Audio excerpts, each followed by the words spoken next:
Something that's always been bothering me, for me, is that since independence, this has been the standard. You know, IMF comes, World Bank comes, they do this, they praise us, we praise each other, we go. Yeah. Even when you have Jawara ministers talk to you, they tell you, did you know about ERP, Economic Recovery Program? Yes. Yeah, you remember, we came World Bank, in fact, they said Gambia should be a model. Yes. This is the country we have. Yeah. Yeah, and so the governments always use this kind of excuses, this kind of political language from IMF, World Bank, and all these things. But the bottom line is, not much has changed in the Gambia from independence to now. We do not have policies that are realistic, that are very complex, that seeks to address issue over long term. We don't have that. Like, for example, if you go to, in other countries, like, for example, US and others, they even announce how many jobs they will create. Exactly.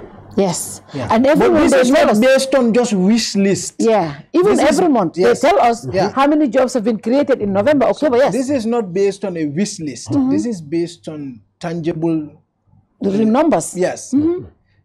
So in the Gambia, for example, if you look at our budget, we've been budgeting the same way since independence. Yes. And this is a template. It's a template. They just go every year and they fix the numbers. Change it, yeah. And fix the numbers. Yep. Now, if you look at our policies, agriculture has largely been driven by donor funding. Yeah. There is no domestic agricultural policy that sits down and says, let's rationalize, even for the sake of it. Rice cultivation. This is the amount of tons we cultivate in the Gambia. This is the number of land available to cultivate.